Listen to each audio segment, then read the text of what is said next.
আজকে November budget পেশ করতে চলেছেন কেন্দ্রীয় অর্থমন্ত্রী নির্মলা সীতারামন। প্রথমবার রবিবার সংসদে বাজেট পেশ হচ্ছে। বাজেট 2026 মধ্যবিত্ত থেকে শিল্পপতি, কৃষক থেকে শেয়ার বাজার সব মহলের চরম প্রত্যাশা রয়েছে। 5 রাজ্যে ভোট রয়েছে, তার আগেই বাজেট, সেক্ষেত্রে খুব স্বাভাবিকভাবেই যে 5 রাজ্যে ভোট রয়েছে সেখানে ভোটের প্রভাব কি বাজেটের ক্ষেত্রেও দেখা যাবে। বিহারের ক্ষেত্রে আমরা গতবার দেখেছি একেবারে ঢালাও ঘোষণা হয়েছিল। বাংলায় আমাদের রাজ্যে যেহেতু ভোট রয়েছে, বাংলার জন্য বাড়তি কোনো বরাদ্দ, বাড়তি কোনো ঘোষণা থাকবে সেই দিকে তো নজর রয়েছে। আমরা সব মিলে এই মুহূর্তের আপডেটটা নিয়ে নিই। রাজীব চক্রবর্তী একদম দিল্লি থেকে রয়েছেন, প্রতিনিধি রাজীব। বাজেট এবারের অন্যরকম হতে পারে এমনটা অনুমান করা হচ্ছে, তার কারণ বাংলায় নির্বাচন রয়েছে। পশ্চিমবঙ্গবাসী হিসেবে সাধারণ মানুষ, বাংলার মানুষ তারা প্রত্যাশা করার যথেষ্ট কারণও রয়েছে। কারণ গতবার বাজেটে দেখা গিয়েছিল বিহারকে ঢেলে সাজিয়েছিল কেন্দ্রীয় সরকারি বাজেটে বরাদ্দ ছিল বিহারের জন্য ব্যাপক। এবার কি তাহলে বাংলার জন্য বরাদ্দ থাকবে? স্বাভাবিকভাবেই এই প্রশ্ন উঠে আসছে। কিন্তু পশ্চিমবঙ্গের পাশাপাশি আরো কয়েকটি রাজ্যে নির্বাচন রয়েছে। নির্বাচনমুখী বাজেট হবে নাকি সংস্কারের জন্য বাজেট হবে, সংস্কারমুখী বাজেট হবে? আমরা যে খবর পাচ্ছি সূত্র মারফত, এবারের বাজেটে বিশেষ গুরুত্ব দেওয়া হবে দেশ গঠনে। তার কারণ সাধারণ নির্বাচন বা লোকসভা নির্বাচন এখন নেই, তাই জাতীয় স্তরে সংস্কারের কথা ভাববে সরকার এবং সেক্ষেত্রে কর্মসংস্থান তৈরি করা, 2047কে সামনে রেখে দেশ গঠনের ক্ষেত্রে পরিকাঠামোগত উন্নয়ন এবং অবশ্যই দ্রব্যমূল্য যে বৃদ্ধি হয়েছে তাতে কিছুটা অন্তত হ্রাস টানা, এই প্রচেষ্টা থাকবে সরকারের। সংস্কারমুখী বাজেট হতে হবে, আবার ভোটমুখী বাজেটও হতে হবে। এই দুইয়ের ভারসাম্য রক্ষা করতে হবে নির্মলা সীতারামনকে। তিনি নভেম্বর আজকে বাজেট পেশ করতে চলেছেন। তিনি আর কিছুক্ষণের মধ্যে সংসদ ভবনে পৌঁছবেন, তারপর কেন্দ্রীয় মন্ত্রিসভার বৈঠক হবে, আর তারপরেই কিন্তু তিনি সকাল 11টায় বাজেট পেশ করবেন। এবারের বাজেটের যে দুটি ভাগ থাকে সাধারণত, প্রথম পর্ব এবং দ্বিতীয় পর্ব। দ্বিতীয় পর্বটি বড় থাকছে এবং সরকারি ঘোষণা সমস্তটাই কিছু থাকছে দ্বিতীয় পর্বে।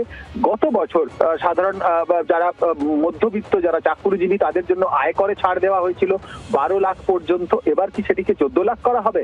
এই প্রশ্নও কিন্তু উঠছে। এমন বেশ কিছু গুরুত্বপূর্ণ বিষয় রয়েছে। কিন্তু দ্রব্যমূল্য বৃদ্ধি, কর্মসংস্থান, দেশ গঠন এবং সেক্ষেত্রে সর্বোপরি পরিকাঠামো উন্নয়ন, রেল, সড়ক, বিমান পরিষেবা সমস্ত দিকেই এবার গুরুত্ব দিতে হবে। পাশাপাশি থাকছে শিক্ষা, স্বাস্থ্য, এর মতো গুরুত্বপূর্ণ বিষয়গুলি। এবং অবশ্যই যে কথা দিয়ে শুরু করেছিলাম, পশ্চিমবঙ্গের দিকে বিশেষ নজর থাকবে কিনা। বাংলার তরফ থেকে বারবার অভিযোগ আসে, বাংলার সরকার যারা রয়েছে, তৃণমূল কংগ্রেসের তরফ থেকে তারা অভিযোগ করে থাকে বাংলার প্রতি বঞ্চনা। সেই বঞ্চনার যে অভিযোগ তা কি এবার খণ্ডন করা হবে? এরকম কিন্তু বেশ কয়েকটি বিষয় এবার নজর থাকছে। আর কিছুক্ষণ অপেক্ষা, তারপর কেন্দ্রীয় অর্থমন্ত্রী নির্মলা সীতারামন তিনি লোকসভায় বাজেট পেশ করবেন এবং ধীরে ধীরে ছবিটা স্পষ্ট হবে।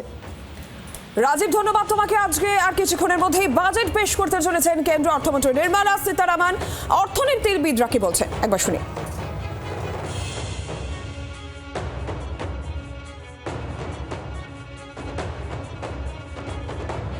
সরকারের এরকম একটা ইচ্ছে আছে যে মানুষের হাতে অতিরিক্ত অর্থ তুলে দেওয়া, যাতে মানুষ সেই টাকাটা নিয়ে বাজারে খরচা করতে পারে। এবং যারা কর্পোরেট হাউস আছেন, যারা প্রোডাকশন করছেন, যারা ব্যবসা চালাচ্ছেন, তাদেরকে যাতে সরকার একটু ইনকাম ট্যাক্সে ছাড় দেয় সেটা দেখতে হবে। ভারতবর্ষের বাজারে চাহিদাটাকে যাতে আরও বাড়ানো যায়, যাতে যারা ম্যানুফ্যাকচারিং সেক্টর আছেন তাদেরকে যাতে উদ্বুদ্ধ করা যায়, তাদের জন্য যাতে আয়করে কিছু ছাড় দেওয়া যায়, সেটা কিন্তু সরকার দেখতে পারে। গত বছরের বাজেটে যেমন চাহিদার উপর জোর দেওয়া হয়েছিল, চাহিদা বাড়ানোর ওপর, এবছরের বাজেটে আমি আশা করব যোগান বাড়ানোর ওপর জোর দেওয়া হোক। অর্থাৎ যোগান যদি বাড়ে তাহলেই এই যে বর্ধিত চাহিদা এটা পূরণ করা সম্ভব হবে এবং একই সঙ্গে আমাদের রপ্তানির বাজারেও আমরা বিক্রি করতে পারবো।